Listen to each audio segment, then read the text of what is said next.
Chad Baker-Mazara in the portal. That reports earlier today. It's mind-boggling to me. I've checked with a couple of folks. I would guarantee you he's making the NIL offer or agreement a lot more than he was making last year. Price of everything has gone up in basketball. Yeah, I mean, he should get more than he got last year, in my opinion. Absolutely was going to get more. A lot more. Maybe Janai Broome area more. Because the price of everything's gone up, right? Last year's roster for next year's roster, no matter if you're in Auburn, Tuscaloosa, wherever, you're having to pay twice as much. We just heard why. You're having to pay twice as much. So the money's there. Why do you risk it if you're Chad Baker-Mazara? Your legacy, what you've done at Auburn, being part of that great Final Four team, an SEC tournament championship team. How much more money could you possibly even get to risk this? I do think it is different, though, for Chad Baker. It makes no sense. It makes no sense. Brown brought this up to Caval a minute ago when we were talking about athletes.org, and you've got these non-union representatives that are out there, and they're trying to make their monies in this 3 years because they know they can't represent at the next level. I think it's same for Chad Baker. Going on 26, he's never going to play in the NBA. It's insane. It's insane. I get it, but he's trying to grab his cash now because whatever he makes this year will probably be the most he will ever make in a season of basketball. How much more money? How much more money do you think he's going to be able to get if he can even get? Okay. And I'm going to say this out loud so you can hear me. Yep. If he can even get what Auburn's offering. Okay, but let me say this.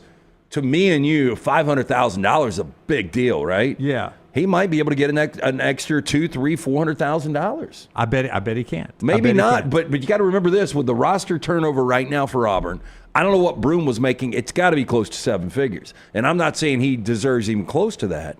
But there are going to be, if Pettiford leaves, I mean, there's going to be money that's going to be available. I'm kind of with you. This does not make sense for him to leave Auburn other than the fact that he was told, I think your time at Auburn's up. Yeah, and I don't think that's the case. And the only way I think you don't think that's the case. I think it could be the case if he strong arms them. Oh, I know. I mean that a Josh Heupel-Nico situation. No, if you're saying they did not want him back in the team, that's what I'm saying. I do not believe that is. I'm not saying that's. I'm not saying I believe that that's the case, but I'm saying that's what this looks like. No, I think you don't think that's what this looks like. I think there was a place on this Auburn roster for Chad Baker-Mazara. That is my belief. Yeah. So you think this guy? This is all about money. This is Chad Baker-Mazara saying. Yeah, I think he's overplayed his hand. I agree with You're giving me this much. This is Nico in basketball. Yep. You're telling me I'm getting this much money. I want this much money. Well, we can't give you that much money. We can give you this much money, which is more than you made last year. I can give you this much money. And you're going to go and try to get this much money? Well, then go see if you can get that much money. But you don't think he's going to get that much more? I don't. Not enough to risk your legacy at Auburn. Because I personally, because you know how important it is, Brownie, with fan bases in college. If let's say you get $400,000 more dollars by going to the portal, and for one more year of playing basketball, you get an extra $400,000. To stay an Auburn Tiger and be beloved by that fan base is more valuable than $400,000 in your life than one time $400,000 from Arkansas or any other school, BYU, anybody that's willing to pay money. Well, you can say that, but I don't know if a 25-year-old's going to hear that. And I do think in 10 years, I think people, regardless of how this situation plays out, I think they're still going to recognize Chad Baker-Mazara as a good component on that Final Four. Let's bring in Auburn fan Scott Forrester. Do you feel different, Scott Forrester, about Chad Baker-Mazara at 10:44 Central Time than you did at 10:14 Central Time? Or when did the story break? At 1 hour ago. At 9:44 Central Time, how did you feel about Chad Baker-Mazara? And at 10:44, how do you feel? I thought for sure he'd be back. And, now I don't know. No. Yeah, but are you upset with him? Did you love him at 9:44 and you dislike him now? I don't know about love. Yeah. Well, yeah. I mean, he's. I was a little tired of the I want a red card. I'm rolling around on the court. I've grown a little tired. But at 9:44, you wanted him back. At 10:44, you're sort of mad. But we don't know the whole situation. We really don't. I mean, if don't. Brown could be right on his, I lean with you. I think it was, okay, what were we playing Miles in Denver? And we were paying them 150, 200 each. I probably deserve that money. But- give me a 300 bump. I want to go back to something Lance said. He was a good component on a championship team. What you're not saying is he's a star. But does he have star power? I don't think he does. I think what you're going to find here is Chad Baker-Mazara was an exceptional role player.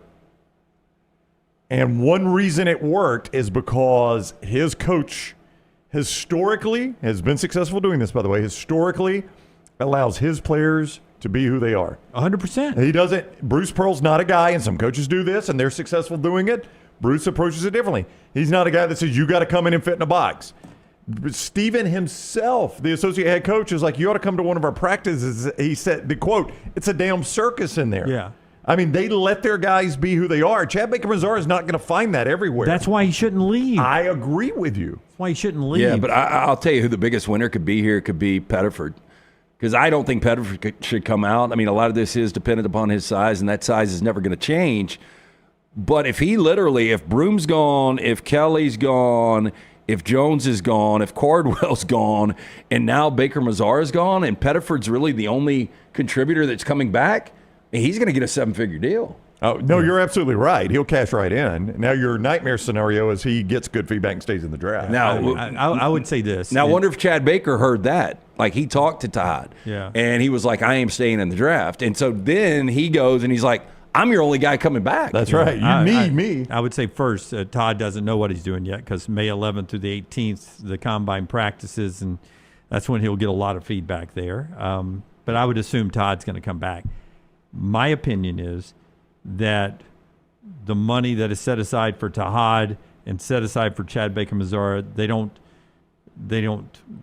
that one bucket doesn't fill up another bucket, right? I'm going to need one bucket to go replace Tahad if he stayed in the draft. Yeah, but to Lance's point, without Tahad Pettiford, you've got a little more leverage in Chad Baker-Mazara's mind. He's thinking, I've got more leverage. They need me more now than ever. Well, I think he probably, look, everybody probably overestimates their self-worth.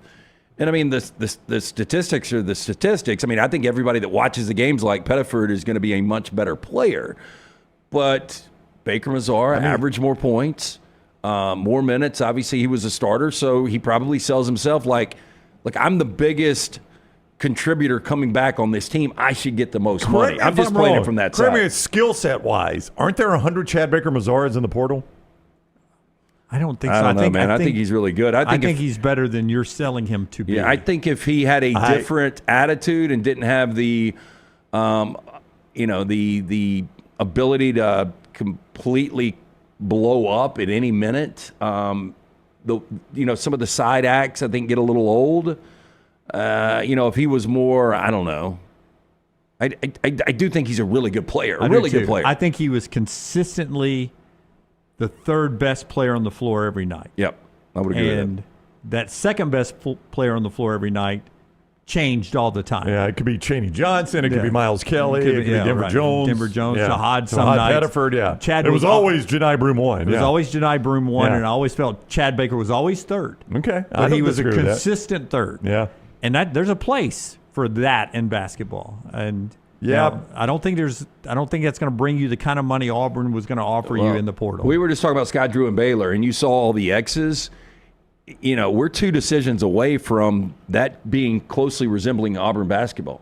No, you're right. The rebuild is on, as their graphic says. Every time they got a new recruit coming in, a new commitment, it would be they're rebuilding. But they're rebuilding. Yeah, it's a big changeover. The top 7-minute guys would be gone. But do you think he thinks I'll hit the portal, and if I don't get the kind of money I think I get, I mean, you've said it a million times, he'll make a ton in Europe. Yeah. I mean, not millions, but he's always got that fallback. He's got options. Yeah. It just doesn't make sense to me. And I know $400,000. I would take $100,000 right now. Would help me a lot. And I know $400,000, whatever extra he's going to get, if he stays in the portal and thinks he's going to get that somewhere else.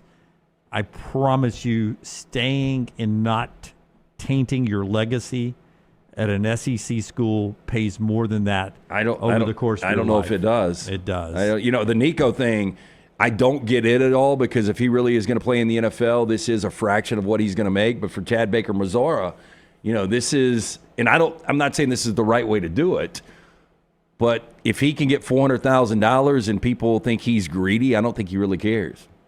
But in my belief, But what's he going to get out of just being in good graces of Auburn fans? Are they going to? Yeah, I don't. Are they going to give him handouts? Are they going to give him a house? but I do think that there are times where if Chad Baker-Mazara started a business, there'd be Auburn people who would go into business with him and things like that. A bigger value than an extra $400,000 or whatever it ended up being when it's all said and done. I've seen it happen over the course of forever in football and basketball in this state. Listen, just surprised at the money grab that's going on from athletes, and I would put that in the category with Nico for me, and Chad Baker leaving his setup that he had down at Auburn.